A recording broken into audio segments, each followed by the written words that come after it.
Welcome to Chronic Combat Conversations, a live look at our best bets, picks, and predictions for every UFC event with your hosts, TB Scouting MMA and the Guru, back again for UFC 309. John Bones Jones defending his heavyweight belt against Stipe Miocic, possibly the best heavyweight of all time. And in your co-main event, you've got a rematch between Charles Do Bronx Oliveira and Iron Michael Chandler. Going to be fireworks no matter which way it goes. But before we can get into this epic card, we had to bring in a very special guest for this big card in the Mecca of Sports, MSG. Make sure you're going over to Dub Club and subscribing to Narco Cop. If you want his plays, go to Bet MMA Tips, Narco Cop, subscribe to his YouTube channel, check out the podcast, one of my personal favorites, right? The Lambo Plays podcast with Timothy Troiano. Narco, buddy, what's good? Thanks for the kind introduction, man. Appreciate you guys. I watch your shows here and there. Trust me, it's not like I'm not in here. I'm just so busy with Discord and all this other stuff now. It's just, I have a lot of things to do, but not a lot of time. So, but I appreciate you guys for having me on. Appreciate the nice shout out. I can't wait to get into this card. A couple of bets for me on this card, not too many.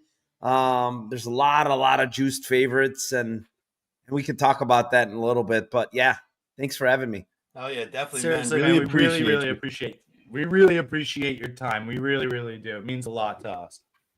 Hell yeah. Shout out to all the people in the chat joining us this week. We had to accommodate the GOAT, 8:30, but normally you can catch us live every Thursday, 8 p.m. Eastern, but happy to make it happen this week. And thank you all for joining us. Rob Thomas, thank you. Not that Rob Thomas, but Robert Thomas. Do the right thing. It might be. Do the right thing like he did. Like the video, subscribe to the channel, share it with your friends on X, Instagram, wherever you're at. That's a good man right there. Thanks for coming back weekly now, Robert, a friend of the show. Kiwi, one of the founding members of our members of the channel. Shout out to Kiwi Brew. You're the man. We appreciate you. Chural. The warden's in the building. What's going on, Solar? How we doing? And let's go. Forrest, another one of those, just like Rob Thomas, a recent friend of the show, but a close friend of the show. We appreciate everyone in here. Let us know. I heard brew. I heard flour. What's happening right now? Narco, you getting sake with us? What's happening? Uh-oh. Oh, there it is. Yeah, he's got it. I got a little red wine here. The sake's right here. Wow. Let's fucking go. Look at this. Look who Luke, I hope you're all right, buddy. Miss you, man. I know you don't think I like you, but I do. Hope you're all right, buddy. Let's go. Better than Shaving Private Ryan. Let's go. Hell yeah. Ripsky has some cookies on that Miocic pack. Let's go. Yeah, that's the question here, man. We got it. So that brings us right to our main event. Why waste any time getting down to it? We got John Bones Jones, minus 625. We've got Stone Cold Stipe Miocic at plus 455. It's an unofficial nickname. I looked it up. Like it actually wasn't my doing. Because it wasn't my doing. That's the problem. Oh, who made up that one? It's kind of like one of those unspoken ones. I looked it up. It was like on a bunch of Reddit feeds, and like they were like, he hasn't fully adopted it, but they asked him about it this week. It's so funny. So I was like, all right, let's go with it. I like that one. But that makes sense that you didn't come up with it. Exactly. That's what I was going to say. That's why you liked it. Bones split decision plus 1,400. The fix is in. Well, what do we think here? I mean, minus 625, but the over 2.5 at plus 114. So, I mean, the question here is like, is Stipe going to pull a Cyril Gane? Is he going to get submitted in like the first minute and a half of this fight? I can't envision that happening. Like Guru said in the intro, like this is arguably the heavyweight GOAT. And I just don't see him. I mean, unless you're putting him to sleep or knocking him out fully with the return of the old gloves that should be celebrated. But let's be real here. I mean, John Jones, has he been that type of guy recently? So minus 625. I mean, like, sure, I'm picking John Jones here. The over 2.5 is super interesting at plus 114. It really, I think I might have to do a little something, but I got to hear from my guru first. Not that guru out there. not that sketchy guru. I need my guru scouting MMA. What's going on? Appreciate you. Yeah, listen. So, I mean, this fight is gonna be epic. I mean, I'm one of the crazy people that like maybe is interested in this matchup. I've always been a fan of Stipe Miocic. Listen, is John Jones ducking Tom Aspinall? Yeah, maybe a little bit. He's allowed to be selective. But if you guys don't think he's trolling, like I honestly think he's gonna fight Tom, and I think he'll win. But that's a Interesting conversation for another day. In this fight, however, I feel like with all that Tom Aspinall talk, there's a major narrative going completely untalked about. And it's John Jones coming off a major injury. Torn pectoral muscle, major surgery, took a bunch of time off, right? I mean, that's a pretty serious injury. So I honestly think that the over in this fight is definitely the way to look because the narrative is we just watched John Jones cut through Cyril Gane like a hot knife through butter. And you're right, TV. I don't necessarily think that he's going to look to. We're going to need you. We need you to hit a little reset on your end. It's doing the static thing. It didn't start off as bad that way, but it's just tough. We might have to circle back to you. Are you able to hit like a quick refresh? All right, beautiful. Sorry about that. Technical difficulties, but he's upgrading the setup soon. He's got the goods on the way. Narco, what do you got here in this spot in this amazing heavyweight matchup? I mean, minus 625. I mean, we can't play the money line, right? Stipe, 42, 4-year layoff. The funny thing is him talking about that work week. They asked him, how's work going? He's like, oh, yeah, 2 weeks ago, I worked fucking 60 hours or something crazy. I'm like, what the hell? You're preparing for a heavyweight title fight and you just worked 60 hours 2 weeks ago? I mean, the guy is not really, if you scour through his Instagram the last 4 years, he's really not training anymore. He's not training. He's like fully committed to his job, right? Full-time firefighter. But,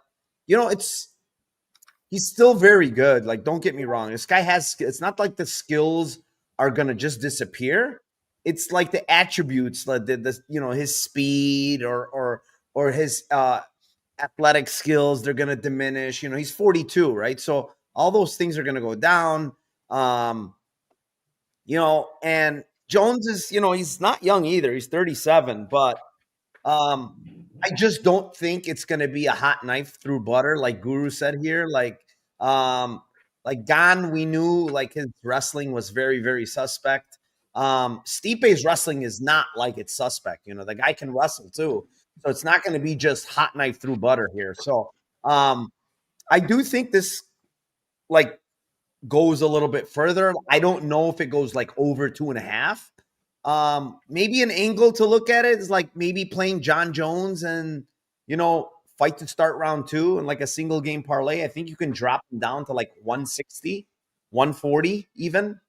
I think that's pretty good. Like, you just have to fade round 1. And I honestly don't really see Stipe winning this fight. I really don't. So, John Jones and maybe fight starts round 2, minus 160. You're fading, like I said, you're fading that round 1. I mean, over 1.5, you look at it, it's minus 180. So you're getting a guy that's most likely going to win. Hopefully he gets to round 2. And then, after that, hopefully, your guy holds on. Yeah. Yeah. I feel that totally. Guru? I guess to make my point a little shorter, hopefully if you guys can hear me. Yes. Do we think that John Jones maybe plays with his food a little bit to kind of prove the point that Stipe is the GOAT? And is there any of that in there? Do we think like any of that narrative could be baked in there? You know what's crazy is I went through John Jones's career. He's not really like a crazy fast starter though. Like go back and look and see how many like decisions and shit like that there is. There's a lot of those. Yeah, he went through Gane in round 1, but it's the last time he went through someone in round 1 was Chael Sonnen. Right? Yeah. So look at after that, he's fought 1, 2, 3, 4, 5, 6, 7, 8 fights, and none of them ended in round 1. Actually, most of them were decisions.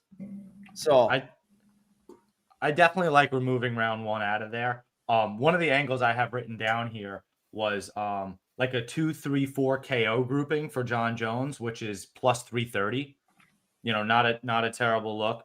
I don't think he submits him. Stipe's never been submitted. He's been knocked out, I believe, 2 or 3 times actually. So I think if he does get the finish, it's a knockout. But again, I don't know, right? Everybody was picking John Jones by decision over Cyril Gane, hot knife through butter. Now everybody's picking John Jones by KO. Maybe they go out there and spar.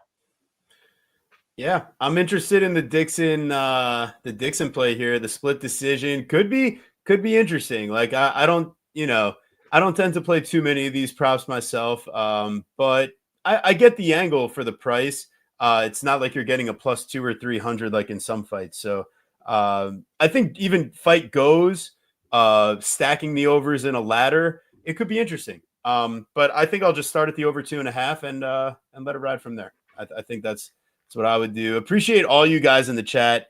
If you haven't thrown a like on the video already, it's not too late to do the right thing. Appreciate everyone. Glimbot, Remdog, Forrest, Rob, Dixon, everybody getting after it. So we'll move on here. This fight, we got Charles do Bronx Oliveira versus Iron Michael Chandler.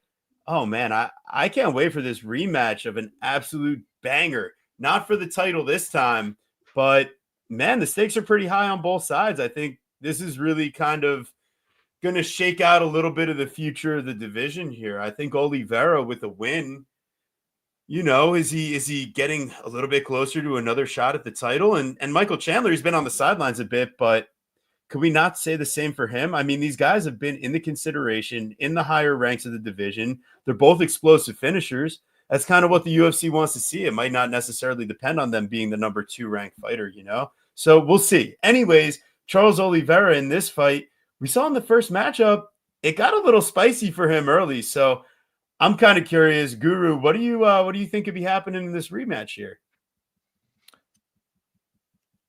What an interesting fight. I mean, and it was an absolute barn burner the first time it went down, right?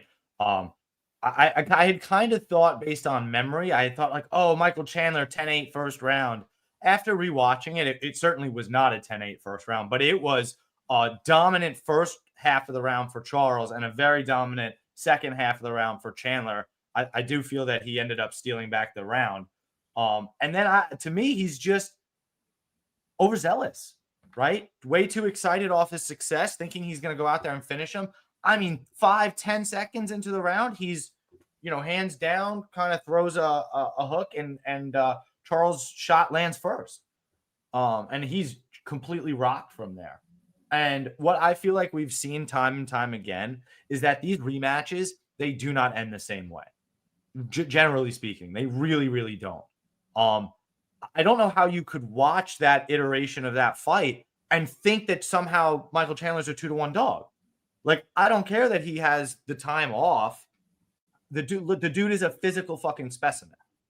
And I'm not necessarily, I don't know exactly what Charles, like, he's been super exciting, but I don't know. Maybe it's just, I've just been watching the sport too long. I just feel like I can't get past that. I've just watched him quit too many times. I've watched him lose. People can say all they want about the Arman Sarukian fight being close. I thought Arman won round 2 and 3 pretty convincingly.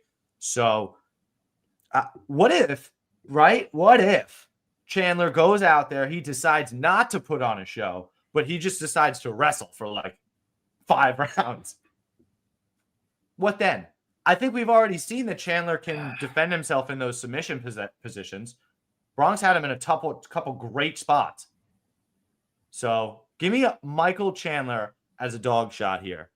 But I kind of lean overs here as well. Over 1.5. Yeah, give me that. Oh, yeah, I'll eat that. Am I crazy, Narco? Nervous. Yeah, what do you think, Narco? I like the under 2.5 actually on the alternates. It's a little juiced. Yeah. It's like 250, I think, last I saw. And I just the way Michael Chandler and Charles Oliveira fight, it just smells like an under. Like, I know what you're saying in theory. Like, what if Michael Chandler goes out there and just puts on a wrestling clinic? But, like, we haven't seen that at all from this guy. Like, he's just not going to do it anymore. He said he wants to fight safe. He's Mhm. I mean, from tape, like I think this guy's a spaz, to be honest. He just goes crazy. Maybe when he gets hit, I don't know what it is, but he absolutely goes nuts. Yeah. In some of these fights, Yeah. where whether he hurts you or he gets hurt, it's like, okay, time to swing back and just like try to take your head off. And he's not technical at all when it comes to striking, right? He's like, I was talking to one of my friends and I'm like, it's so crazy how Michael Chandler throws a huge looping overhand right, but he's so off balance when he throws it. He gets off balance and he throws that looping left hook behind it all the time. And he catches people sometimes. I'm like, how the fuck does this guy catch people with that? But he does sometimes, you know, but it's like 38, 2-year layoff. I forgot. Oh, it was actually who was it? Somebody said a stat about men's MMA 2-year layoff, coming off a 2-year layoff, 3-18 in the UFC.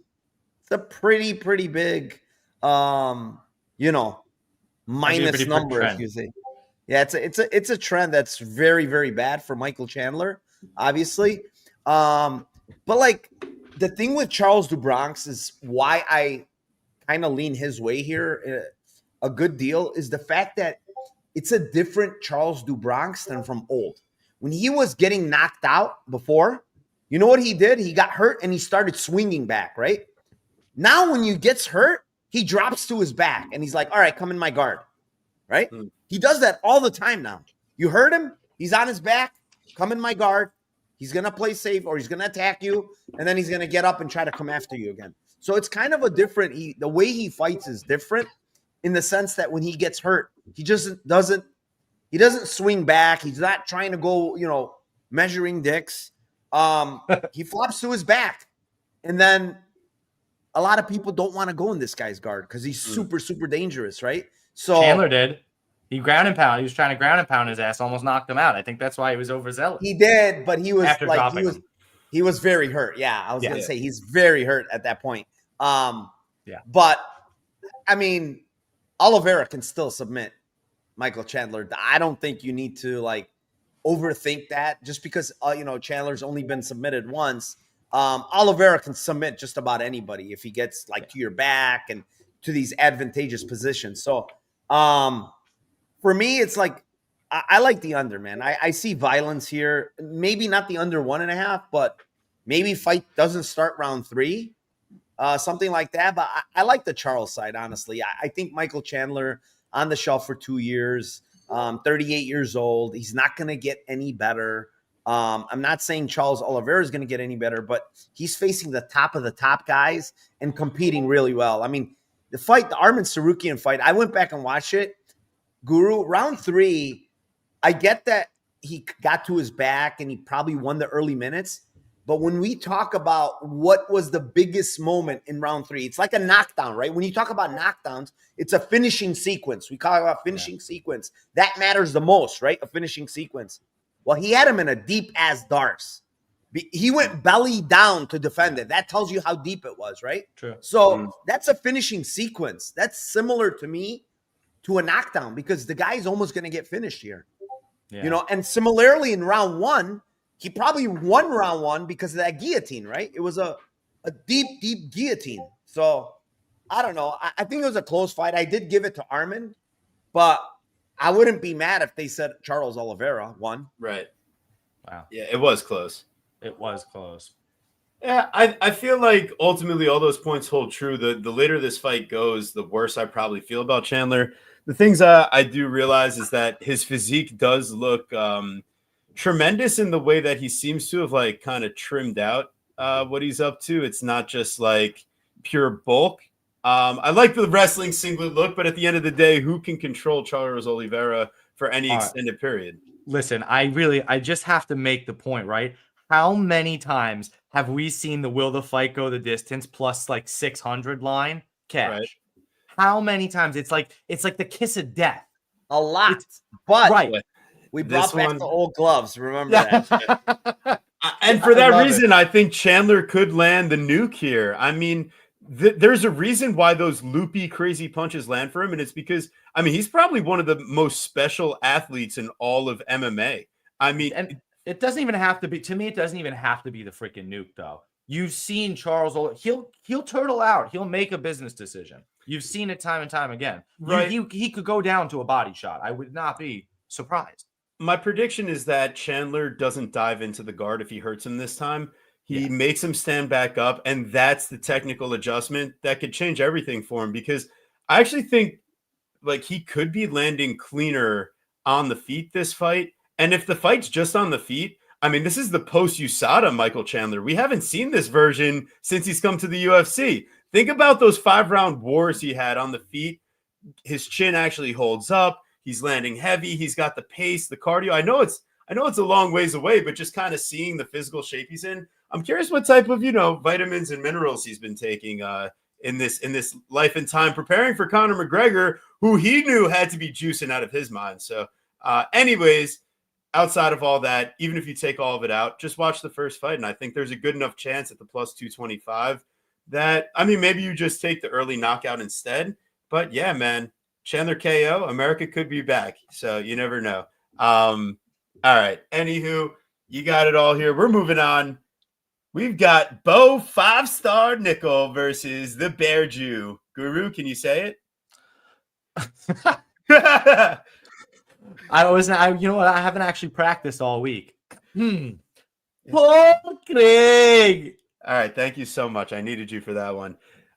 So yeah, minus 1,200, plus 750 for, just as the Guru most beautifully said, Mr. Paul Craig. Yes, thank you. That's amazing. Over 1.5 at plus 130, under 1.5 at minus 166. There's two ways this fight goes in my mind.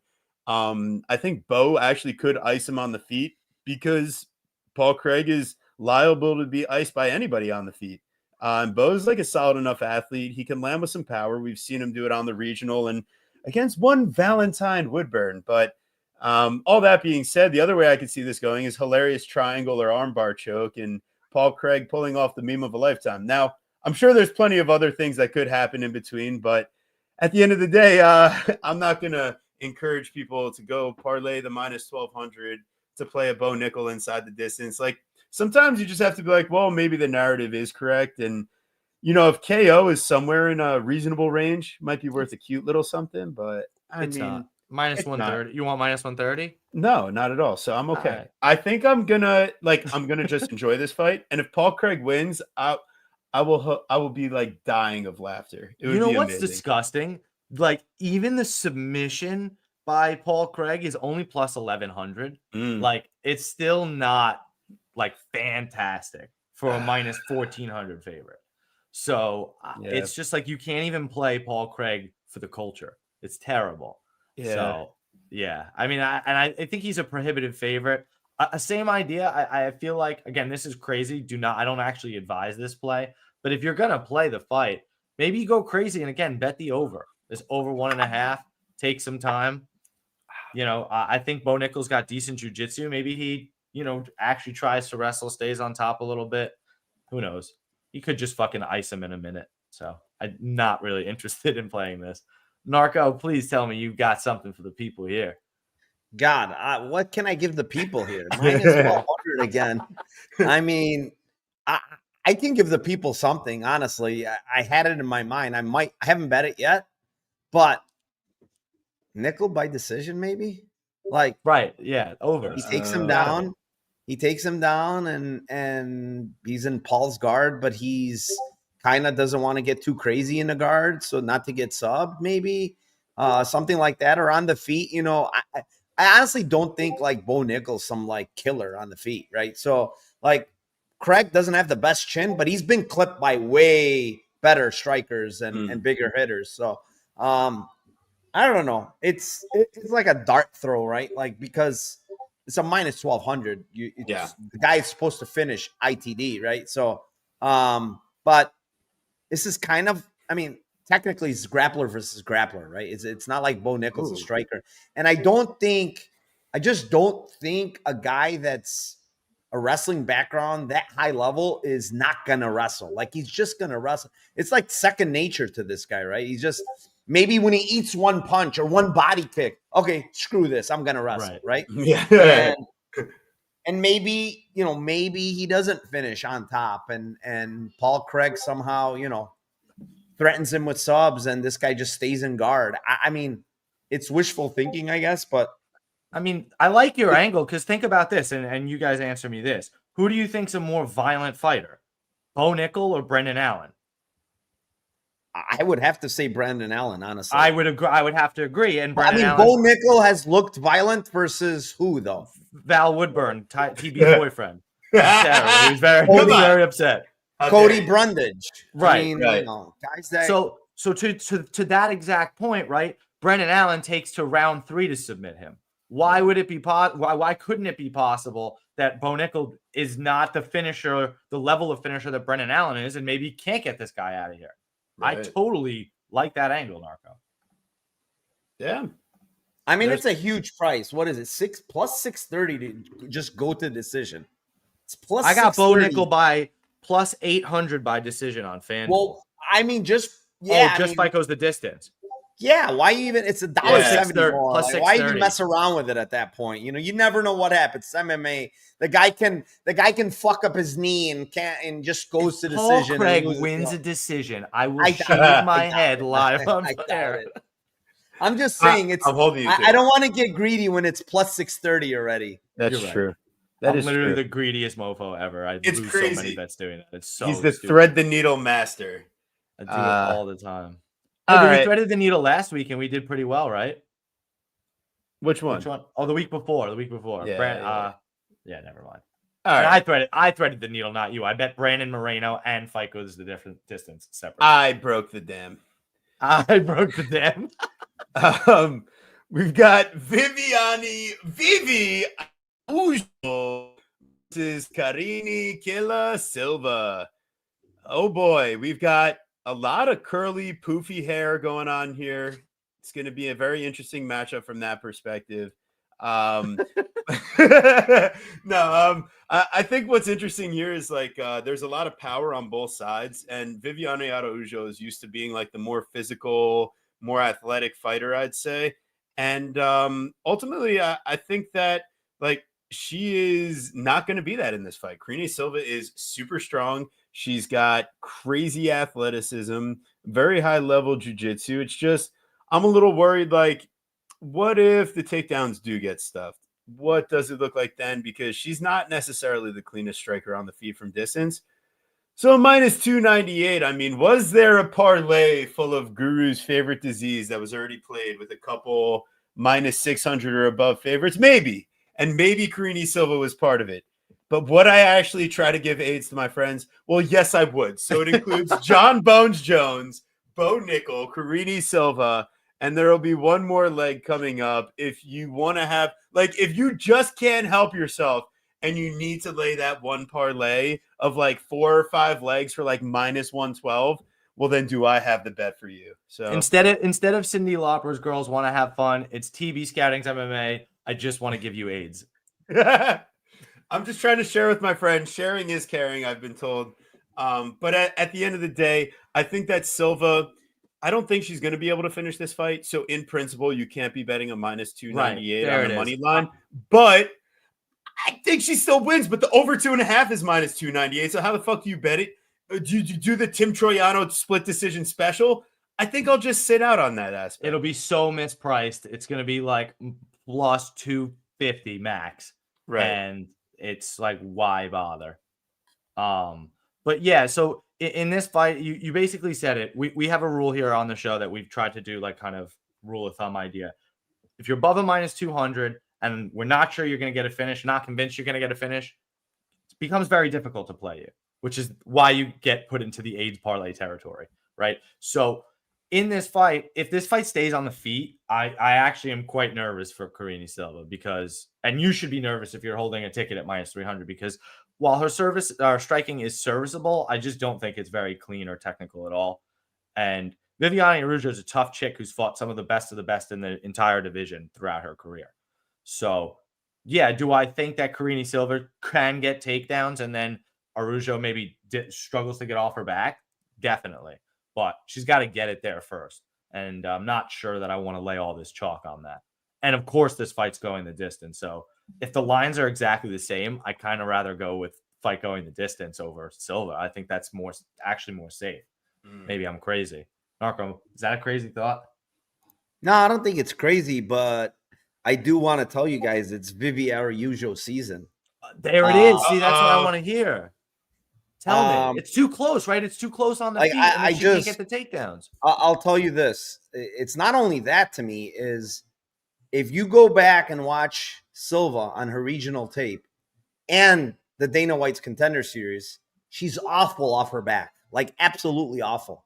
But Diane Barbosa, who's in the UFC, is not the best grappler, is not the best wrestler, was easily taking her down and had like probably 12 minutes of top time in that regional fight. And Karine Silva, all could she do off her back is going for heel hooks and leg locks.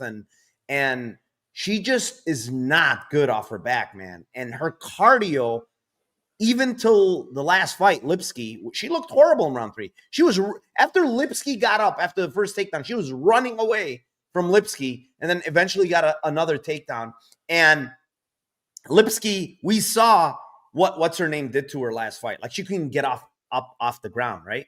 So, like, Araujo's a legit black belt. I don't think Karine Silva is submitting Araujo.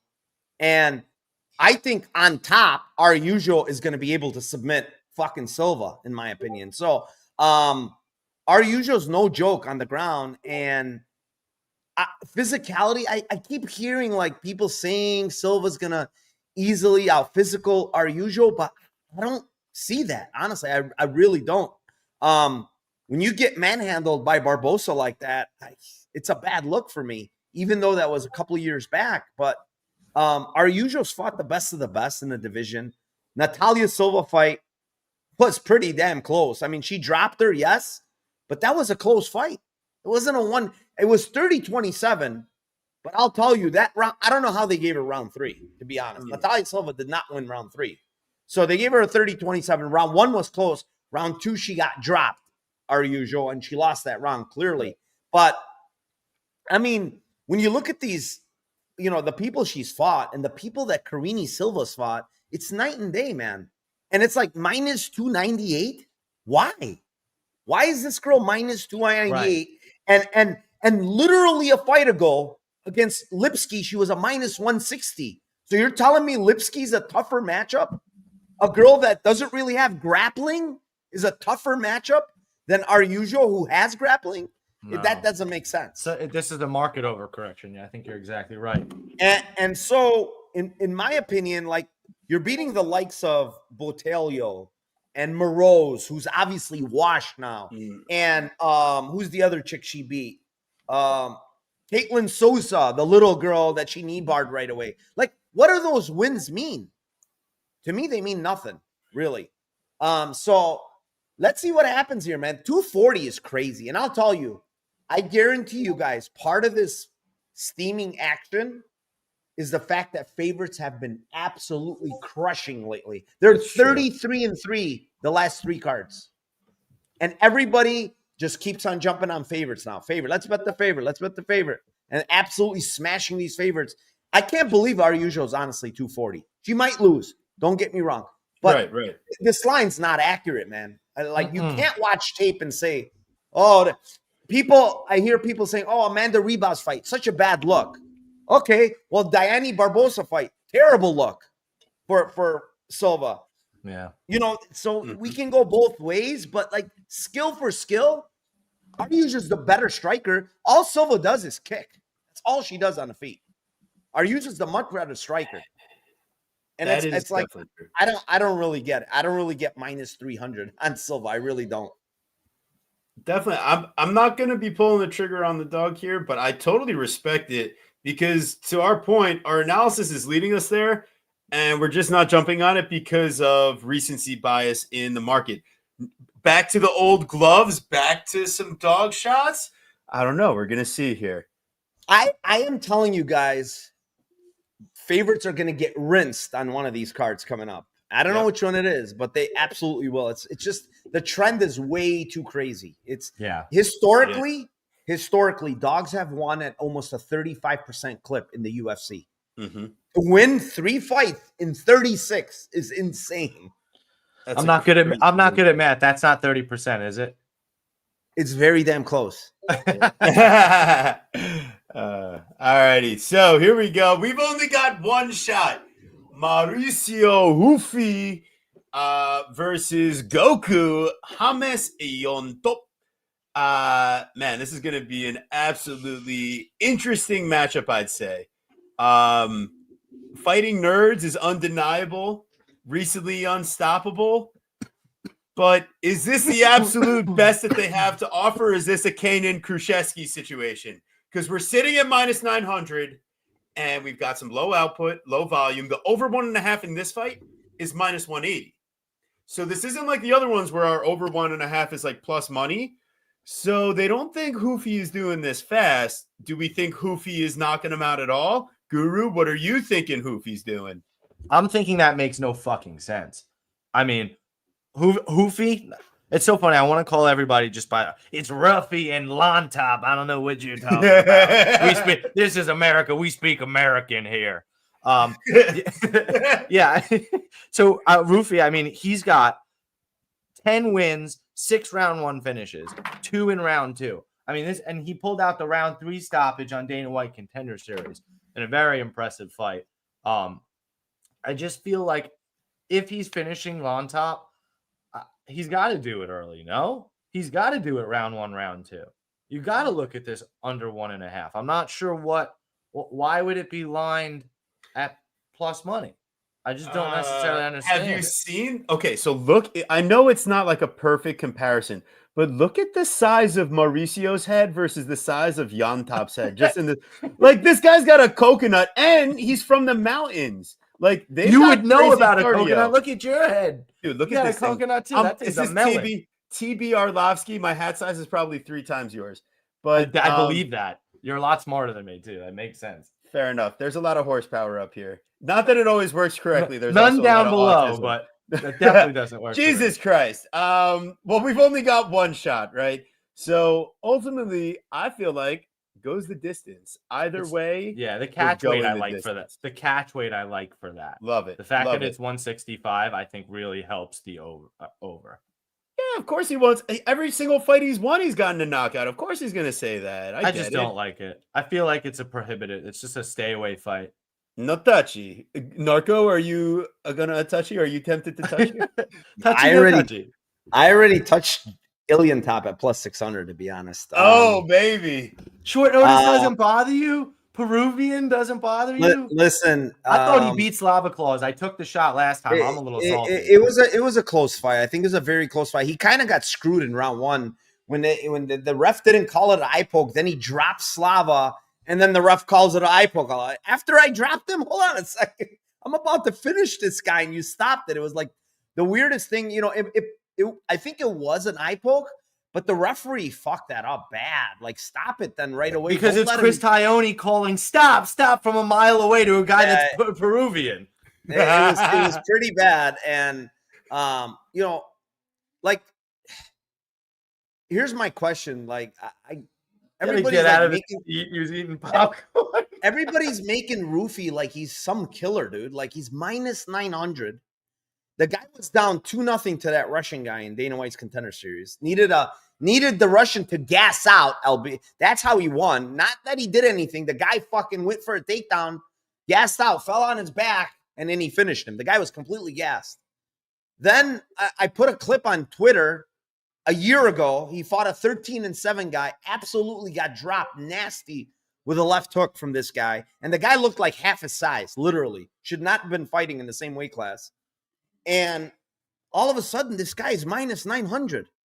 And I'm like, hold on a second. Why is this guy like, let me go deeper and see like what is his attributes that are really sticking out that tells me this guy should be a minus 900. Well, I from tape, I see that he has a great pullback counter right hand. I like it. It's very good, right? And he has good calf kicks, right? And then I don't see anything else. There's no fucking grappling. There's no grappling whatsoever on his tape. This guy never goes for a takedown. Okay. There's no grappling, very low volume on the feet. He got his calf kicked like a motherfucker in that Dana White's Contender Series fight as well. And what does Ilyan Top do really well in the Slava fight? He kicks the damn legs. He's got very, very good kicks himself. So it's like, okay, this guy's been knocked out before, Ruffy. He's been dropped against another guy. He was almost going to lose Dana White's Contender Series fight. And now he finishes Malarkey, who's been finished by everybody in the kitchen sink, and he's minus 900. Now, one of these lines that you're looking at that you have posted, over 1.5 and minus 900, is wrong. You cannot be a minus 900 and the over 1.5 is juiced to almost 200. How does he cover minus 900 if it goes to round 3? It probably doesn't. You're not covering these type of prices if you're not finishing inside of 2 rounds. So, I mean, Ilyan Top, listen, he's not the great striker. He gets hit a lot. I agree with all that. But he's tough. I've seen him hurt. He's very tough. He'll keep coming. Slava landed a bunch of huge shots to the body, to the head. He kept coming. He's got 3 rounds of cardio. I saw it in the Slava fight. He doesn't stop coming. So minus 900, I know most likely Ilyan Top is going to lose, but I'm telling you, if this fight was 10 times, Ruffy's not winning 9 out of 10. That's all I know. So I just don't see this killer that everybody's making out this guy to be honest. I think this guy has a lot of holes in his game. His hands are down all the time. Low volume, like I said. He can get kicked. I don't see a minus 900 fighter. I really don't. It's just hype at this point. Everybody's just like, oh, Hoofy's the best. Conor, he looks just like Conor. He fights just like Conor. I don't see that. Hands down. Yeah, his hands are down and he's throwing punches, but come on. This guy's not minus 900. Nope. I agree with that. And listen, if there's got to be one of these gigantic favorites on this card that goes down, and this is probably the least credentialed of the gigantic favorites. I mean, isn't he the biggest favorite of the card? No, other than Bo Nickal, obviously. Yeah, but then there's I'm lumping John Jones in there. But I don't think he's not a bigger favorite than John Jones. Right, but I'm just saying, I'm just trying to talk about the talent level of all these gigantic I wasn't discrediting your point. I was literally just guessing if he was the biggest favorite on the card. Remember Bo Nickal. So I guess he must be the second biggest favorite on the card. I think so, but which there might would mean he is certainly the least credentialed. No, I think it's because I think Onama might be. We'll get there. I forgot about that fucking matchup. Anywho, third biggest. Jesus. Thank you everybody for joining us. We really appreciate all you guys in the chat. Really laying it up tonight. If you haven't already, and this is your first time by the channel, as you can see, we have a good time. We bring on amazing, phenomenal guests like the one and only Narco Cop. But every week we're doing our thing, man. We're having a great time. Always free content, best bets, best guests, always free picks. Throw a like, subscribe to the channel, show us some love. We really appreciate it. Let us know your best bets, and let's keep rolling on. We've got the Dragon, Jonathan Martinez versus Marcus, the Maniac McGee. Did he love the Animaniacs? That's my question. I think he's literally just a maniac. Fair enough. You definitely love the Animaniacs. I saw the poster in your bedroom last week, actually. Jeez, it was crazy. That's kind of sketchy. A little sketchy. But anyways, we have Jonathan Martinez at plus 130. Marcus McGee at minus 155. Man, I mean, this is a really interesting matchup here. I think if you're looking purely at strength of schedule, you're like, well, wow, why is Jonathan Martinez the underdog? But I think that the pace. Who is that? You? John Travolta. I don't know. I don't know why he's betting on UFC fights, but anyways, I just think that there's something about Jonathan Martinez and McGee's games that oh my god. That's pretty good. Narco, you recognize this guy? It's that's literally him. Who the heck is that? Jonathan Martinez? Actually, it does look like Jonathan Martinez too. Oh my god. This is great. It's really funny. No, but it really looks like Marcus McGee because his ears are the hair. It's like that's like fucking. Oh wow, yeah, his hairline goes crazy. Yeah, and his hairline. Yeah, exactly. It's literally Marcus McGee. Who's that Pokemon? Well, ultimately here, I think the pressure of Marcus McGee and his ability to do pull counters off of his forward pressure, his ability to use like kicks at all levels himself, the wrestling and grappling upside, and the high level training partners. I mean, Martinez right now, his highest level training partner is the one and only downtown TJ Brown at Jonathan Martinez brand new training camp because the Factory X team doesn't want to play anymore. Like, this isn't Alexander and Hernandez and Brandon Royval hanging out and making up a new super team. This is Jonathan Martinez going to hang out with the disgraced former downtown TJ Brown. This isn't going to work out well for him because he needs space to get his kicks off. And he doesn't initiate his own offensive wrestling enough to be able to keep a guy like from McGee from getting the type of pressure that he wants. McGee's going to be able to switch stances. McGee's going to be able to counter kicks. McGee's going to be able to throw kicks of his own. And I think he's the way better boxer. He's got way more power in his hands and he's got way better counters. And he's going to be the one bringing the fight to Martinez. And it's a lot more difficult to land all these calf kicks and body kicks when you're on the back foot being pressured. I think McGee should win this fight handily. He seems a lot hungrier. This is like the step up of a lifetime for him because at the end of the day, Martinez is very, I wouldn't say one-dimensional because he has a lot of talents and he can fight to a good game plan, but his elite talent is very much one-dimensional, where I think McGee is a lot more well-rounded in the type of attack he brings to the table in each fight. Any way that he wants to beat you, he can. And Gaston Bolaños, it would have been really easy to just go ahead and take that guy down and make it look easy on the mat. Instead, he embarrasses a pretty solid kickboxer on the feet and does his thing in that matchup. And I know he hasn't had the most difficult schedule to this point, but yeah, exactly, Dixon. It's not good at all. And if Cyborg and Vanderlei Silva had a baby, would be Marcus McGee. I could totally see that, Aussie. That's wild. And yeah, and if he's going for the kicks, well, then here come the takedowns and the caught kicks and getting to top control and taking the back. And yeah. I don't think he necessarily wins inside the distance per se. But then you look at the Davey Grant fight and you're like, well, what do you think, Guru? How do you? I'm trying to like. I've been trying to make a V with my fingers, but how do you make a V? It looks too much like a U. That's much better. You're so like, what is happening here? I was trying to use both hands. I'm not.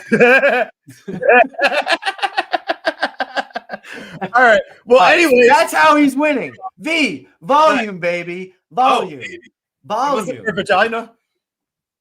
Okay. Only never mind. Right. You know what? Volume. Right, fair enough. It's you definitely. I think the volume is going to be a major difference here. I think he's the better all-around mixed martial artist, and his ability to mix things up is going to be the difference here. You're not just going to sit at range, pitter patter with this guy and let him kick your leg off. He's going to take the fight to him. He's going to pressure him. And it's fairly obvious after watching the Gaston Bolaños fight where he beat the shit out of Cortavius Romulus. It's like, okay, this guy is really not that bad. Like the way that Marcus McGee embarrassed him is way more impressive now. So we got in early on Marcus McGee, and I do think he gets the job done. He'll end up looking at 2-1 favorite after this. They're done with Jonathan Martinez. They saw what he did versus Jose Aldo, which was absolutely nothing. So give me Maniac McGee here. But I like the over, like give him +1.5 with that. But maybe probably by decision. But I honestly, you know what? Who knocked out Martinez? Fucking Davey Grant. Why can't Marcus McGee do that too? I don't know. If the gloves are really back, why not? Narco, what do you think? Yeah, I mean, I like your guys' side. I didn't bet it yet. I waited too long, I guess, and the price kind of went up. I thought it was going to come back down, but it's 138 best price right now. That's pretty. I still might bet it. I'm still close to betting McGee. Funny story though. I went to a coffee shop that's like 3 blocks from my house, and I'm driving. I was going to another shop there, and I'm looking. I'm like, man, that guy looks like Marcus McGee. And this was just 2 days ago. I'm like, that looks like Marcus McGee sitting there. So I left. I didn't say anything. I left, and I shoot him a message on Instagram. I'm like, I could have sworn I just saw you at Lola's coffee shop. And then he messaged me back, Ha ha ha. He's like, yeah, it was me. So I was like, all right, good luck this weekend, dude. So yeah, he's from out here in Arizona. So I figured it was him, but he had a hat on, so I couldn't tell. But like, I just love that he throws everything in combinations. He follows, sometimes he'll throw his hands with kicks behind it. Like everything he does is in combination, right? He's super athletic. He's strong. He's very bouncy on the feet. That's the other thing that's bad for Jonathan Martinez is this guy's not a flat-footed fighter. So like when you want to get your kicks off, like you need a guy that's kind of stationary that, you can actually land those calves. McGee is not that guy. He's like in and out, right? He's either in or he's all the way out, right? He's not going to give you that kicking range. So I just like what I see from the guy, man. And everything I've heard from the MMA lab, and I know a lot of guys that train out there, they just rave reviews about this guy all the time, man. Like he's hard worker, always in the gym. He's an absolute beast in the gym. He's in the best condition of his life. The guy is just on point, man. He wants to make a career in the UFC, and I think he's trending that way, man. And Martinez is just a stepping stone for him. And people always reference like, who has he beat, right? Like, look, it's Gaston Bolaños, it's this guy, it's that guy. But like 99% of the UFC fighters, when they first come into UFC, who are they gonna beat? Like, it's gonna be similar guys, right? Like, it's not gonna be fucking. This guy's not gonna fight the UFC 135-pound champion in his first fight. Like, it's not like he's Kaya Sakura. He can just come in and fight for a title. This guy's a regional guy. So you could say that with everybody. Who have they fought? But what you look at is what has he done in those fights? He's absolutely looked a minus 1,000 in every fight. So, yeah, I mean, I just think it's his time. Jonathan Martinez opened his own gym. I'm not saying the guy is just not going to be good because he opened his own gym. I just think he just doesn't have enough tools on the feet to deal with Marcus McGee. It's just literally calf kick, body kick, head kick. He has good hands, but he doesn't use them. And I don't know what it is. Maybe he's just so kick happy, but his hands are not bad. He just doesn't use them. So, yeah, I mean, I like Marcus McGee here. I just, wherever the fight goes, I think he's going to be a little bit better, more athletic, more powerful, faster, fast twitch muscles, whatever you want to call it. The guy is just, he's a freak and he's a good fighter. Amen. Yeah. Biggest bet of the card for us at the current moment, 3.6 or 3.75 to win 3. Let's go. It's Marcus McGee time. This is the moment. Oh, man, and we've got another magical moment. It's the All-American Chris Weidman versus your boy, Eric Anders. Oh, man, this is just the slop fest of a lifetime. How many eye pokes and how many cage pushing clinches are we going to get into? But at plus money in New York, you're telling me it's not time to take the All-American? Well, too late. It's minus 102. You guys better follow us on a Picket. You're messing up if you're not. Guru, what do we do? We got in on Chris Weidman early. We put 2 units down at plus 140. So we're very happy with that. We did our job here. Sure, could Chris Weidman get knocked out? Absolutely. But we just watched Eric Anders go life or death with fucking Jamie Pickett. I mean, that was one of the most embarrassing performances I've ever seen. I hated myself so much. I was like, because I've never been an Eric Anders fan. So just watching him fucking nearly lose my money on a parlay I shouldn't have placed with him in the first place and like get dropped in a half asleep round 1. I'm like, dude, what are you doing? So honestly, it would be hilarious if Chris Weidman knocked him out. But I like the fight to go the distance. And I honestly think Chris Weidman gets the knockout, gets the decision win.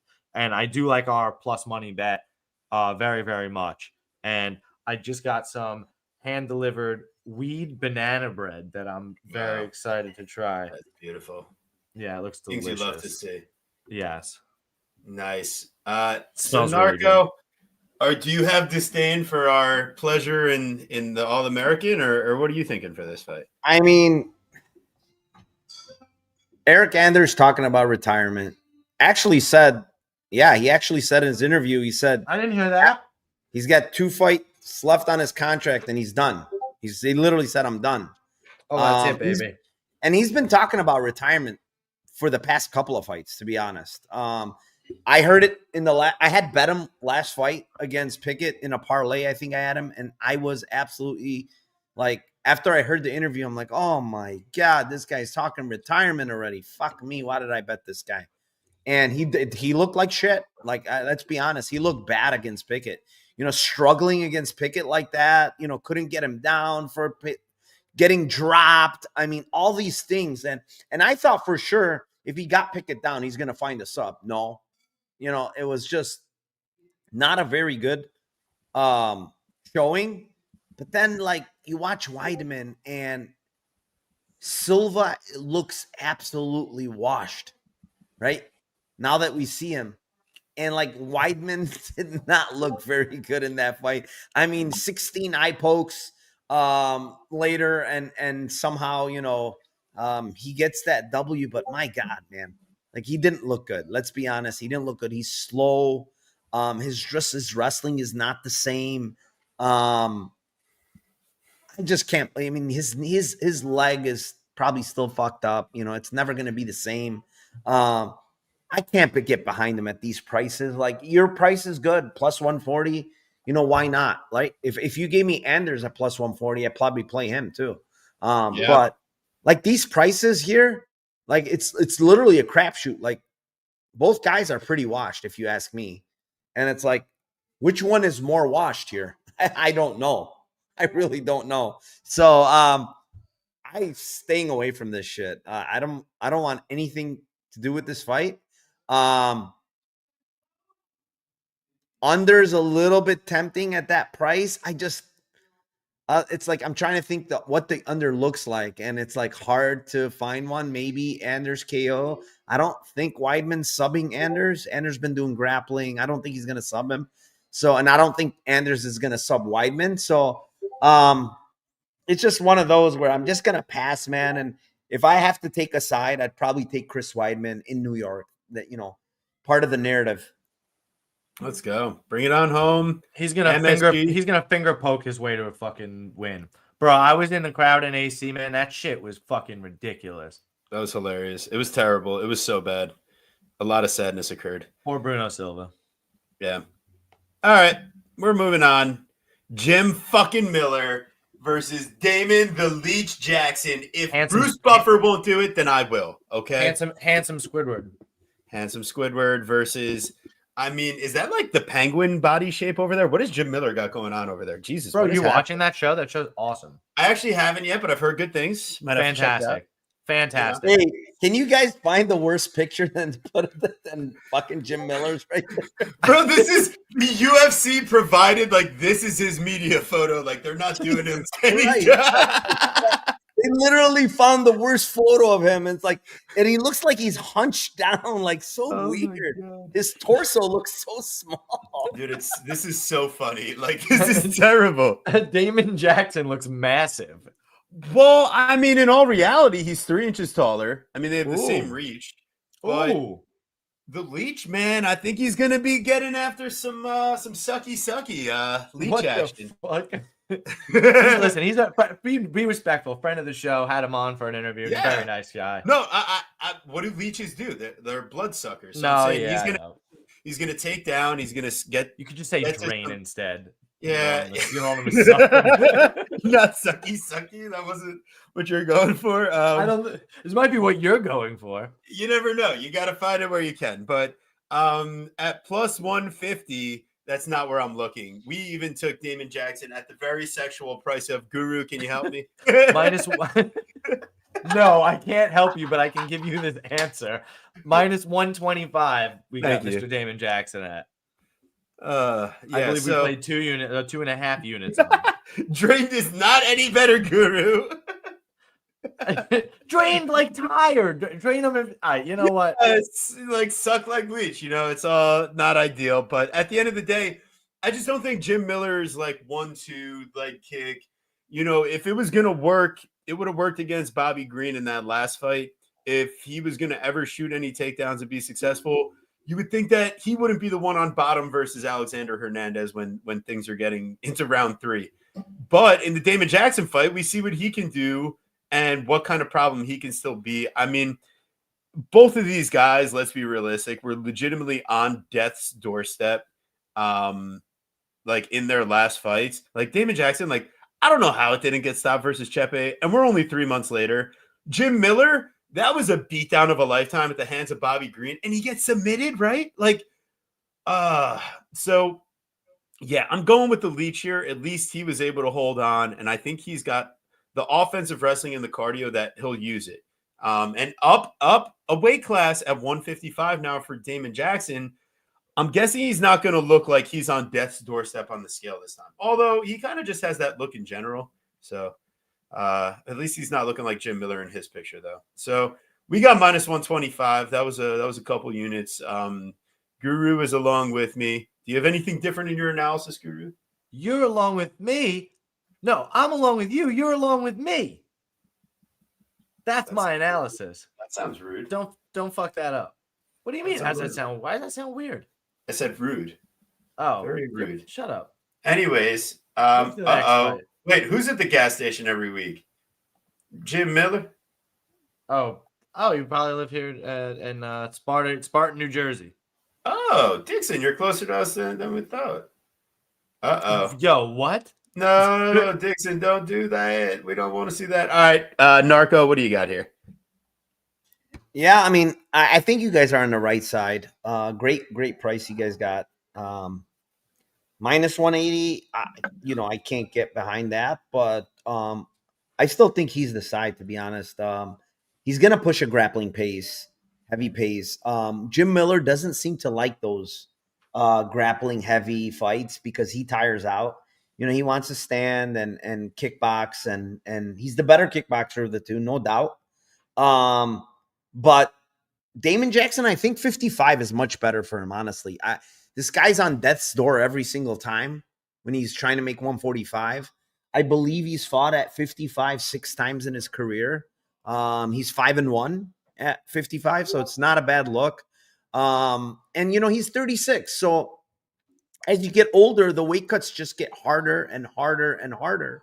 So I don't blame the guy to move up to 55. I mean, he's a bigger guy. He's 5'11". It's not like he's a small guy. So just move up at this point in your career. Don't kill yourself making weight. He talked about it in an interview saying, oh, you know what? It's the best I've ever felt. I don't have to watch what I'm eating right now or killing myself. I can't have like a candy bar or anything because I'm trying to kill myself to make 45 weeks out, The guy, I heard another interview. He walks at like 175 or something, 180, and he's trying to make 145, So it's a lot of weight he's cutting.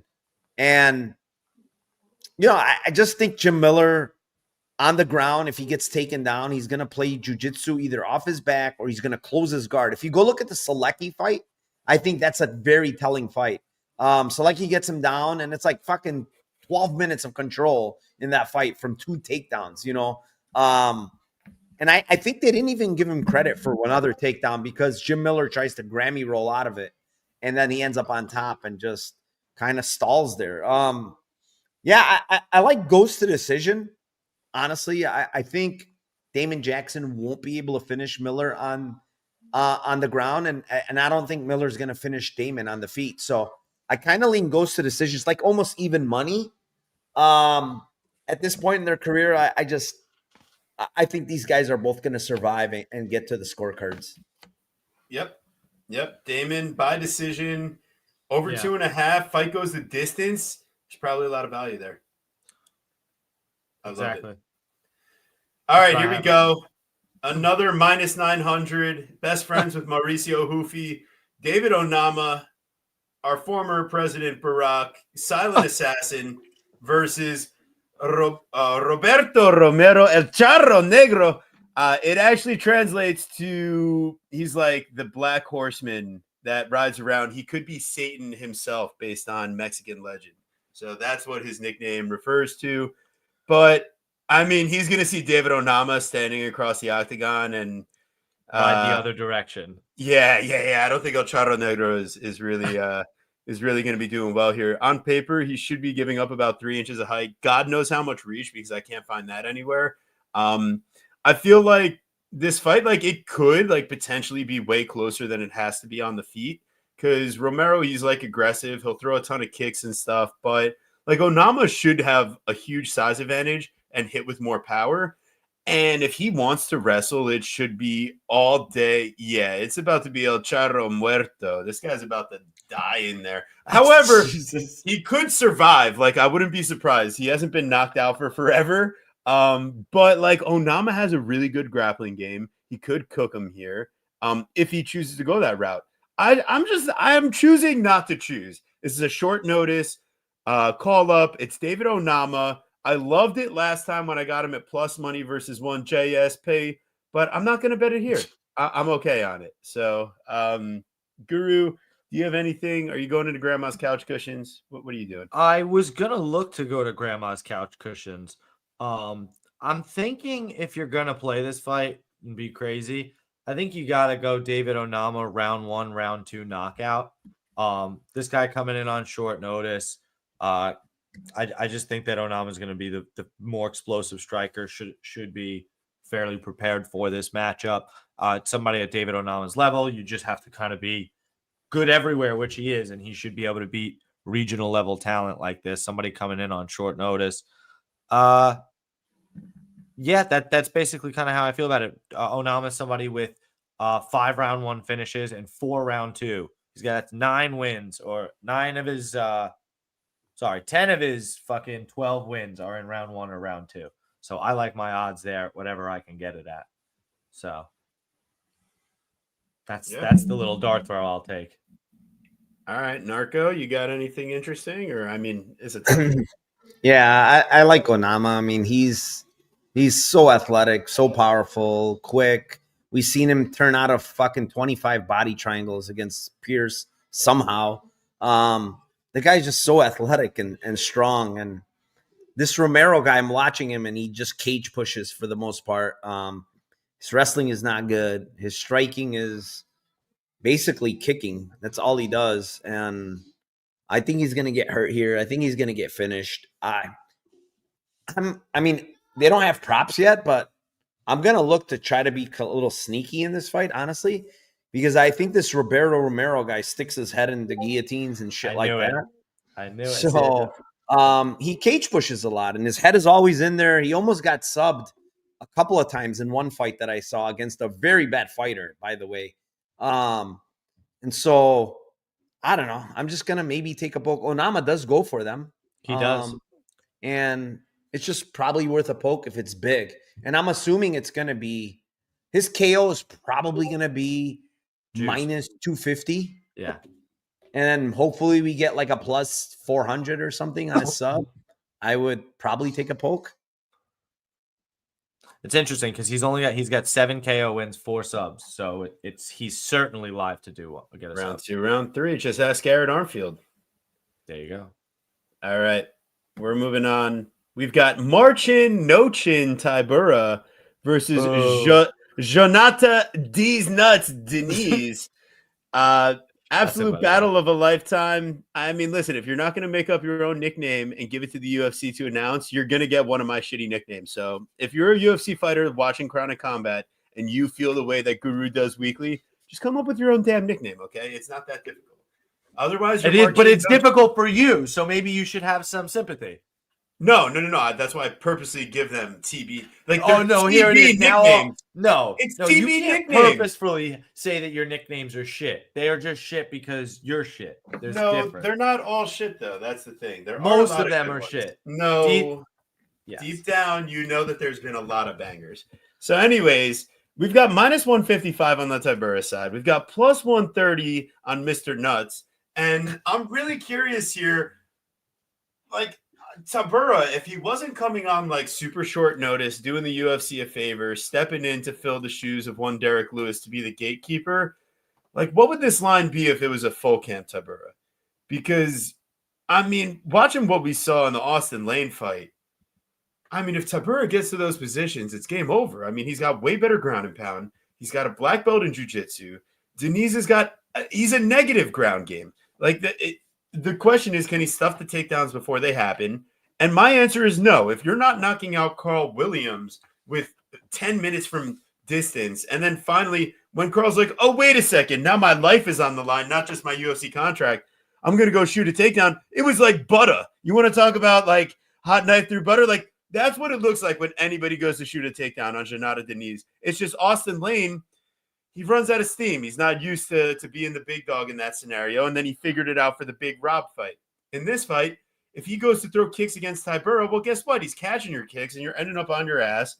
And you could end up looking like what Greg Hardy looked like, or Walt Harris, or like I think Denise's ground game is on that level. And there's no way he shored up those holes in time for this matchup. But given all the short notice, stuff, do you feel good about it? I just don't know how much Tybura's like fortitude to continue to push for takedowns if he doesn't get it on his initial entry is. Yeah, but this isn't Volkov, bro. I know that fight sticks out in your mind forever. We're not talking about a 6'7" Russian brown belt built out of fucking all of the Russian skill you could ask for. Yeah, that guy's incredible. Kiwi, thank you. Listen, I mean, this fight with Sergey Spivak is a fucking weird one because Sergey's the one that gets the takedown. So Tybura's on top position for a little while, but the stats in the fight are hilarious. He doesn't land a single strike. Yeah, but I mean, listen, Sergey Spivak armbar from guard, that was surprising enough. It wasn't. I was all over Sergey, and you weren't. It was. You were all over armbar from guard for a heavyweight. Yes, I called it. Fucking Jamocha. I called it. Are you serious right now? No. I know you called Sergey Spivak, and that's great for you. But like, you don't have enough aids to. I did. What you don't know is I had messaged Sergey Spivak. I said, dude, he might get you down and go for the armbar from guard. And then I deleted my messages so you won't see it. But I assure you, that's what happened. All right, fair enough. Well, Narco, are you dabbling on a dog here, or what do you think is happening? I am leaning that way now. Like the price is starting to get out there. And I'm leaning Denise. And I'll tell you the only reason why I'm leaning that is I know there's been some terrible looks for Denise. Austin Lane, obviously, Carl Williams. But there's one attribute that both those guys have that Tybura doesn't, is that they're explosive. They're both explosive with their takedowns, right? Their shots are more athletic, powerful shots. Like from Austin Lane, for instance, he was a football player. What does he do? A blast double. Like Tybura doesn't have a blast double. Like he just doesn't. His takedowns are mostly against the fence. They're body locks, trip takedowns, right? So he's going to have to track Denise down. And I just don't know if he's going to be able to track him down. This guy has pretty good footwork. He's going to kick the legs. Tough to get close to this guy. The only thing I like about Tybura is that he goes southpaw. He goes orthodox. So it's not going to be really easy to kick his legs, which is going to be good for him. Yeah. And I don't think like the one thing with Denise, like I would probably already play him if I thought he had a lot of power. I just don't know what kind of power. I don't think his power in his hands is that big for heavyweight. I really don't. And I think Tybura, I know he has his nickname as No Chin. He's taken a lot of big shots. He's tough. If you watched him, he ate a huge knee in one of the fights where he was going for a takedown, like an absolute murderous knee, and he ate it. And I think it was against Volkov, actually. He ate a huge knee while he was going for a takedown. And, I mean, he still pushed for the takedown and stalled it there. But I don't know. Like, I don't know what to make of this guy, Denise. Like, I understand. He's a glory kickboxer. Okay, big deal. It's MMA. Now, can he defend the takedown? Can he? His cardio is very iffy because even in that fight against Carl Williams in round 3, after he got taken down, he looked like he was going to have a heart attack. Yep. So I can tell you, Tybura has cardio. Even on short notice, I think he's got the better cardio of the two. So, yeah, I mean, you guys got a good line, right? What did you get? Oh, no, didn't bet anything here yet. Kind of been tentative. Yeah, kind of been Yeah. tentative. So I don't know. I got a question for you guys. Okay. Without looking it up, can you guys remember the last time Marcin Tybura landed more than one takedown in a fight? I would say it was like 2 or 3 fights before Volkov fight, I believe. Your boy Blagoy Ivanov? You're very close. No, he didn't. Ivanov, I think he only got down once. Only one in the last round. That's right. Who was it? I don't remember. You're very close, Narco. It was 4 after that fight, or 3 after that fight. It was it was versus Maxim Grishin. Grishin, landed 3 in 2020. He has landed 1 or none in his last 9 fights. Unless you think he's getting the finish with 1, I'm not convinced that he's going for him. But he's in every one of those that he's landed 1, he's finished it, hasn't he? Yes. Or maybe not. No, Blagoy, he didn't finish. He wins, though. He wins. Blagoy, he didn't finish. Correct. Yeah, he didn't finish Blagoy. But the other ones, I think he finished. Any fight he's landed a takedown in, he's won. But he's also fought Ben Rothwell, Greg Hardy, Walt Harris. He actually doesn't land one in the Romanov fight. Romanov lands 2. Marcin, he lands one against Blagoy, and he lands one against Ty. Yeah. So it could is it one? It's a very binary fight. Honestly, one guy might look minus 800, and the other guy might look minus 800. You're right. It's true, and that's why I'm afraid to pull the trigger on the money line. 100%. All right. Honestly, the guy that's most likely to look minus 800 is probably Tybura, because Probably. on the I like feet, that. it's not like he's a complete fish on the feet, right? He's not like, oh, he doesn't know what to do. So I do know that Denise will not know what to do if he gets taken down. It's true. I Like the I conversation with you, worse. Hell yeah, always. That's what the show is all about, and that's what makes it so good, man. Always the best. Another couple guys. Here we go. We've got Mickey Disney Channel Gole versus Ramiz the Bull Brahimaj. Boo! Disney What would the Channel? guru nickname be? Right now, off the top of my head? Yeah, I mean, hey Mickey? You hated that last time. No, that's terrible. I didn't do it. Exactly. So I try to adjust when you don't like it. Yeah. I put in an effort, Disney it's not that much. No, I don't like it. I was going to do Goofy. I've done that one before too, but you didn't like that either. Mickey Goofy? How about Mickey Mouse Gall? No. Right.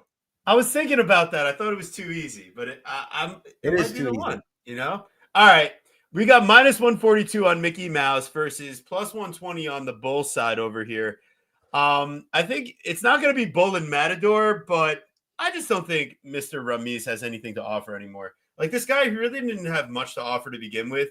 And it all comes down to, like, can I get a back take and can I get this guy choked out in the first round or the second round? Because if that's not happening, we're looking at a guy literally just following you around, high guard, wobbling back and forth, just eating shots, coming forward, high guard, getting his ear ripped off by Max Griffin, getting absolutely disgustingly controlled for 15 minutes by Temba Garimbo. And need I mention, this is one of those guys coming off of one of those neck fusion surgeries, except he wasn't actually good to begin with before he got the surgery. So it's just, he's not the same physically. He couldn't have been working on his game to get better in that time period. And we confirmed that versus Temba Garimbo. So Mickey Gole, this is a guy that lands like 83 distance strikes in the Basel Hafez fight. And like, his striking's not broken. Mike Perry had to rely on offensive takedowns, and Ramiz Brahimaj has 0 wrestling game. We can't bring up the Mike Perry fight because he also had to no, we cannot, because he also had to rely on his corner woman, his wife, who was the only person in his corner in that fight. Dude, Mike Perry is incredible. Anyway, what I will give you credit for in your breakdown is that Mickey Gall has made improvements since his 2-year layoff, and that he was a huge dog to Basel Hafez, and he did not look as wide as the line started in that fight. His striking got much better. He rocked Hafez multiple times. He's certainly going to be the better striker than Brahimaj. He should be a serviceable grappler, right? Brahimaj has literally never won a fight that wasn't by submission. and Mickey Gall has never been submitted. So I do not think that he submits Mickey Gall. If anything, I think Mickey Gall could even be the one to get the finish, but I think more than likely Mickey Gall gets a decision victory. But let's be honest, these judges are jerking off, smoking crack, playing, roulette on their phone. They are literally not watching the fight. So split decision could be very, very possible. But I like Mickey Gall here. I think we got him early, right, TB? Minus 130. There you go. Not too much line movement, but yeah, but enough. I'd say like it wasn't a 2 or 3 unit play like some of our other ideas. Like this is to win 1. Was it? Yeah, I did to win 1. I think you. Oh yeah, I did 1.5 on it. Yeah, which is fine. I think it's okay. I think he just has more ways to win. Like Brahimaj is gonna, like we said. But Narco, what do you think here? Yeah, you guys have good breakdowns on this fight. I mean, Mickey Gall's improved a shit ton. Like, you could say whatever you want about the guy. His striking is a lot better than when he first came into the UFC. He's working very hard at Kill Cliff. Like, the guy is he's in better shape. His cardio's on point. We saw that Hafez fight, like his cardio was good. 3 rounds, hard rounds. A lot of back and forth in that fight. And, like, Brahimaj's last fight, man, like disgustingly terrible. Like he's going for takedowns, trying to trip, ends up on his back 2 different times. Like he just looks sloppy. He looks like he's, not looks like he's very low volume to begin with on the feet. And he makes just too many mistakes, man. Even in the grappling, like this guy's supposed to be like a black belt and this and that. Like if he makes mistakes, honestly, against Mickey Gall might sub him because Mickey Gall is a legit grappler too. So, yeah, I just feel like, it's probably Mickey Gall here. I haven't bet it, like, just because it's hard to click like minus number next to Mickey Gall, but he is the better fighter. I mean, no doubt in my mind. I do think he's the better fighter. And, he finally gets a matchup, I think, that's pretty damn winnable for himself here. And if you look at the Malat fight, like he hurt Malat. He busted his nose striking, right? But the one thing I hate, I will say this, the one thing I hate about Mickey Gall is he cannot get rid of this habit where his chin is always up in the air when he's striking. Like, dude, will you fucking drop your chin down and stop? You're going to get knocked out again. And he does it a lot. Like when he's throwing punches, for whatever stupid reason, he lifts up his head, and it's a bad habit. Like he can get chinned by almost anybody when you do that, right? So it's just a bad habit. Overall, I like Mickey Gall here. To that point, I actually think it's a fairly safe fight, though, because is Brahimaj the guy that's going to make you pay for leaving your chin up in the air? Probably not. And then let me give you a little narrative scoop on this one. Mickey Gall, they just re-signed. Basel Hafez was the first fight back. I promise you, you will see Brahimaj on the fucking roster watch on Tuesday. Like he's done. This is it. It's probably the last fight on his deal. I would feel pretty confident about that. Yeah, I would say so. Get him out of here. All right, we're on to the Habibi, Basel Hafez versus. Must have heard us just talking about him. Jeez, here he is. Yeah, right. Oh Lord, versus the Welsh gangster, Oban Elliott. Listen, what face is Oban making there? He looks like Shaggy. I don't think he can help it, honestly. He's got like deformities in the shape there. Just like stuff in the jawline, maybe something that he can't handle.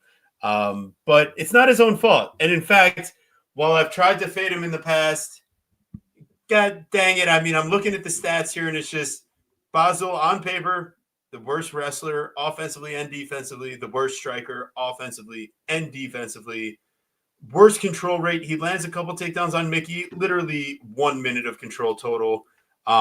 So the question here is like, when you're trying to estimate how much Mickey's improved, how bad Basel's looked, like it's a little bit tough to make some of these estimations after you're like, oh my God, Basel versus Jack Della, like he was incredible.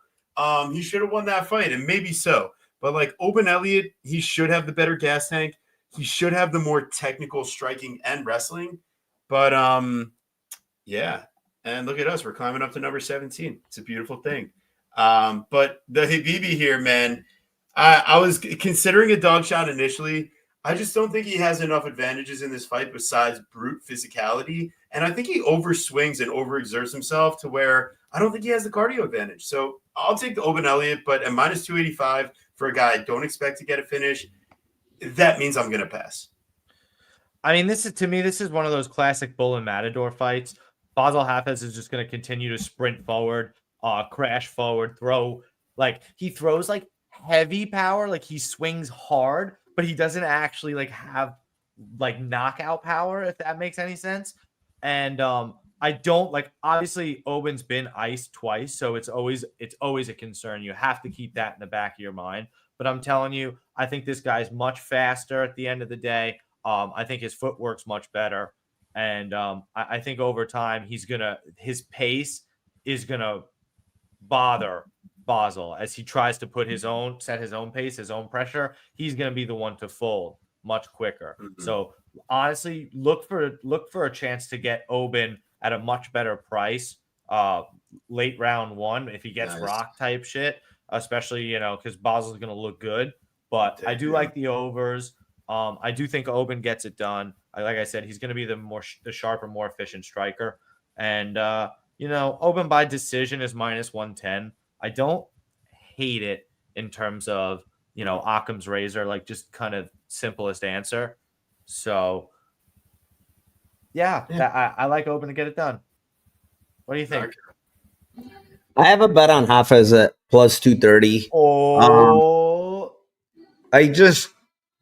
I agree with some of the stuff you guys are saying. Like Elliott is faster. He's got better footwork. He's the better striker. But his chin is not great. No. He got knocked down very bad against Val Woodburn. He's been knocked out in the regionals twice. He's been knocked down in the regionals and other fights. He got knocked down and hurt very bad in Dana White's Contender Series. And Hafez actually has power, man. He swings very hard. If he lands flush on you, I mean – that one regional fight, Evan Cutts, he fucking put that guy to sleep bad. Yeah, because he's a grappler. He's a grappler. True. In most of his fights, he just shoots for takedowns and grapples. But look at the Jack Della fight, man. He landed some big shots on Jack Della. And Jack Della, I mean, he's tough as shit. I mean, he's got a great chin. It's hard to knock that dude out. He hurt Mickey Gall 2 or 3 times in that fight. Yep. But, I mean, Oban Elliott should be the favorite here. I do think he's the rightful favorite. I just don't think the line is correct. Oban Elliott fights close, even against Val Woodburn. Like, he's fighting too close against guys that has way more skill than. Like, Val Woodburn should not even be in the same universe with you, right? But yet he hurts him. He drops him. He takes him down, almost got his back in round 2 or 3. I don't remember which round. Like, why is he doing that to you, dude? Yeah. Like, it's a bad look. And, Preston Parsons' fight, he looked good. Stuffed the takedowns. He looked really good. But Parsons is such a bot on the feet, man. He's a complete plotter. He's a absolute bot on the feet. So, I mean, I'm not saying Hafez is a great striker, but he switches stances. He throws different punches. And I do think Hafez is stronger than Preston Parsons is, honestly. I think he's stronger in the grappling. He's a 2-stripe black belt. He's dangerous on the ground. He is. And, Oban Elliott, good prospect, but I think it's a little bit too big here for Oban. I mean, I have him capped at like 185 to 200 max. When you get to this level of minus 300 against I would venture to say this is the best guy he's ever faced. It's a little too big. Yep. I think you make a ton of excellent points as per usual. And I do very much agree. One thing with Oban is that, his takedown defense isn't fantastic. He does tend to get up very well, though. And as we saw, I'm not sure if Basel can bank on his top control. And then how much is that going to gas him out? And then how much can he continue to throw those strikes? It is going to be a tough fight. But again, to your point, the line is just too wide. So, amen. Right. And wait, and to that point, it's just why our golden rule is so good. Minus 200 or north. If we don't expect to finish, it's too greasy. That's it. It's a great golden rule. We've got Veronica High Voltage Hardy, Eduardo Ronda Moura, minus 135 on the Hardy side, plus The curtain 114 jerker. on the Moura side. It's you could definitely say that, right? Oh, jeez. Veronica Hardy here, minus 135. Eduarda, plus 114. Man, there's a lot of things I take away from the tape here, and I know Hardy's going to be a little bit faster. She should have the better footwork. But what I'm most worried about from her aspect as a favorite is that she's going to be working off the back foot, and she wants a clean fight. She's very happy to land first and separate and get back away, get back on the back foot, circle around. But the way that she fights off the back foot, she's constantly behind the black line. And Eduarda Moura, I mean, blast doubles, chaining to singles, working around to the back take, high volume of takedown attempts. And I will say the Denise Gomes fight leaves a bad taste in some mouths. You know, I see it's the second fight in a row where she misses weight. It's by 0.5 pounds this time. She does everything she can to get to the limit and just can't make it. I mean, she's drained, she's zapped, and she looks in worse physical shape in that last fight. In general, cutting down to 115. And you just see her slow down after kind of handily taking over round one. Like she survives an early deep guillotine attempt standing. And it shows me she's not going to tap to some bullshit because Gomes has it in deep. And Veronica Hardy, she's not that physical. She's not as much of like a dangerous submission threat. And that's going to be her downfall here. She's not as good of a scrambler. She's happy to accept bottom position and be safe with her closed guard. And when she goes for some of these crazy scrambles and stuff, she ends up staying on her back too often. And that's even in like the Jamie Lynn Horth fight recently. And if with a fighter in Moura that's going to shoot bare minimum 10 takedown attempts, if it comes to that, she's not finishing Eduarda Moura. That's not happening. And then Eduarda Moura here up 10 more pounds. I trust her to have the cardio. I'm checking out the instas. She's in better shape than ever. She feels bad. She let down the UFC. She's training out of the Jaltin Almeida gym. She calls herself the female Jaltin Almeida right now at Gopal de Luta. I mean, I see her as the type of grappler that's going to make Veronica Hardy wonder if she still wants to be there in this fight. But I think Hardy has improved her grappling defense to the point that I do expect her to survive the storm. So I'll take Moura here at plus money, but I'm not exactly sure if it's a sub or if it's a decision. Yeah, but I echo the same sentiments here. I like in these kind of lower level women's MMA fights, I'll take the girl that's a little bit stronger, a little bit taller, a little bit faster, a little bit longer, right? And possibly better at something. I took a stab on the submission at plus 800.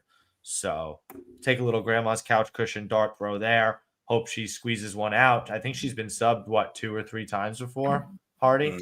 So it's certainly possible. But yeah, we could even go like 2-3, so it could happen late. But nah, I like Eduarda Moura. You can only go dog here.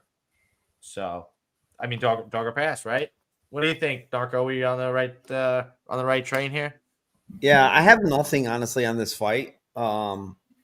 It's just a matter of, I think for Moura it's a big cage. I was thinking about this because I did want to play her, but a bigger cage. Veronica Hardy has very good footwork. It's about, can she track her? Because on the feet, like, she's not good. Mora's not good. Like, her striking is awful. And so Hardy's going to kick her. She's going to do all those things, pop in and out. It's the matter of if she's going to track Hardy or not, as she can get a body lock and kind of get a takedown, right? Because she's not really a conventional grappler in the sense that she's not dropping for double legs, and she's mostly a body lock takedown type of girl. So I don't know. I kind of think Moura might find a takedown a little bit later. Honestly, I said this in my Discord too. I think the fact that she's going up to 125 is good for her. Like, this girl's way too big for 115. She's killing herself. And I think that's partly why she gasses. Like, it's too much of a weight cut for her. So I think 25 is better for her.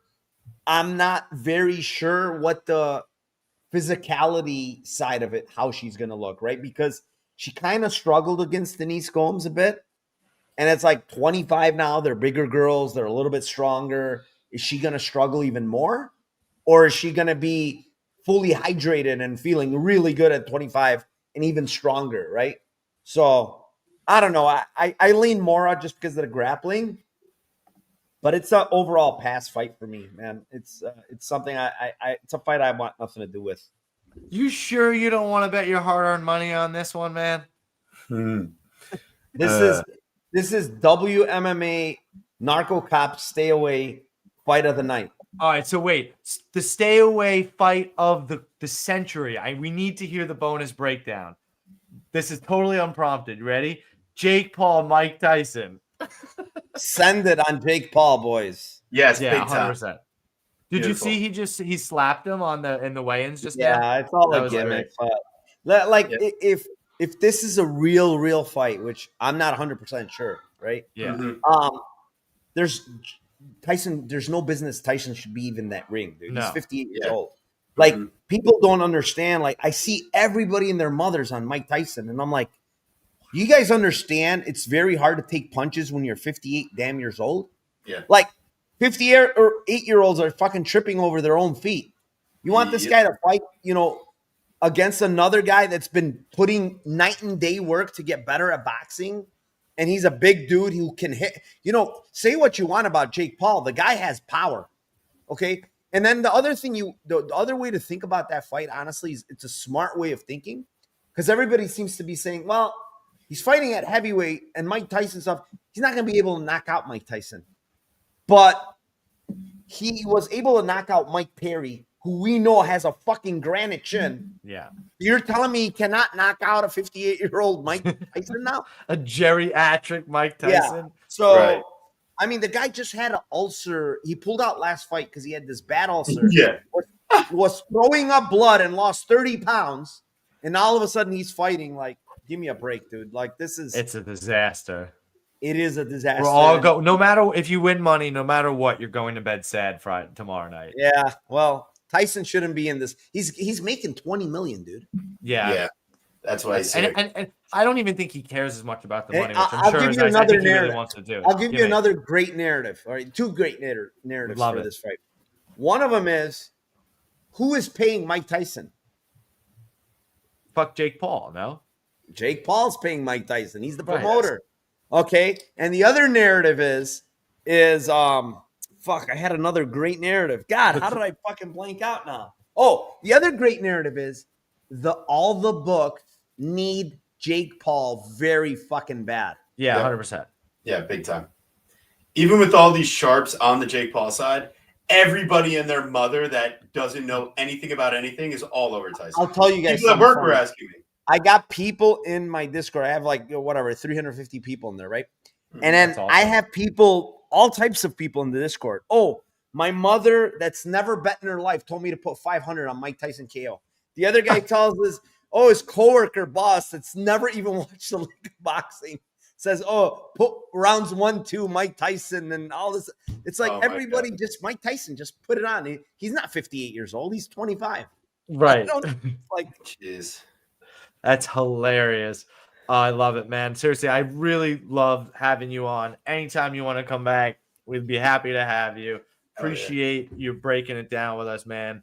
It feels kind of similar because, again, I watch the show each week. It's listen to you and Tim go back and forth. Feels like me and TB going back and forth. Love the premise of the show. And, yeah, man, seriously, thanks so much for joining us. Hell yeah. Hell yeah. Narco, what do you got to say to the people here, man? Yeah, not much. Just tomorrow, Lambeau Place podcast on my YouTube, Narco Cop MMA, 9:00 Eastern. Also, my Discord, if you guys want to join. I'm actually giving out a 3-day free trial for everybody if they want to just join. There's a link. I posted it on Twitter, so if they want to click that link, you get 3 free days. The best part of it all is the Discord and the live. I mean, we do live betting every fight card, where, we have a live betting card. I'm announcing the fights and I'm basically letting people know when they should bet them live. And we've done like absurd this year in live betting. So yeah, I mean, I appreciate you guys having me. You guys do a great job. You're growing your channel, which is really good. And yeah, you guys are funny, man. It's great. I appreciate that, man, so much. We really just look to make this like this is our enjoyment. And I hope that shines through in the content here because we really just come to have a great time. We're watching the fights every weekend. We're betting every fight because we're degenerates, but we're also trying to scale it out like pros. And then when there's those live opportunities or you want a little money, you want to catch a good prop before the fight, that's where you got to watch Lambo plays, guys. Like there's no one's opinions I respect more when it comes to long shot props. And that's like, it inspired us to start doing our homework. And that's like, what's our pick? What's our best bet? And what's our like quote unquote grandma's couch cushion or like Lambo play? And that's the way you have to approach these fights and try to like just fully flesh out how you see it. And like all you guys in the chat make it so much fun giving us your ideas. So just shout out to everyone. I always have a great time. Shout out Narco and Guru. Do the proper thing. Take us away here, my man. Awesome. Love breaking it down with you guys. Listen, we're going to be back next week because you know we don't miss a week. We're back with UFC Macau, which is a autonomous region off the coast of China. I will be watching the fights at 3, 4 in the morning here on the East Coast. I promise you I will be up for the prelim. You cannot fucking forget it. I will fucking be there. Guys, seriously, thank you so much for hanging out with us. Make sure you're following Narco Cop if you somehow aren't already. Make sure you're following TB Scouting MMA over on Twitter, Verdict, Instagram, Picket, Tapology, and Bet MMA. And you can follow me, the Guru Scouting MMA, over on Twitter, Verdict, Picket, Instagram, and Tapology, Bet MMA as well. Guys, seriously, thanks so much. Be safe out there. Let's win some fucking money.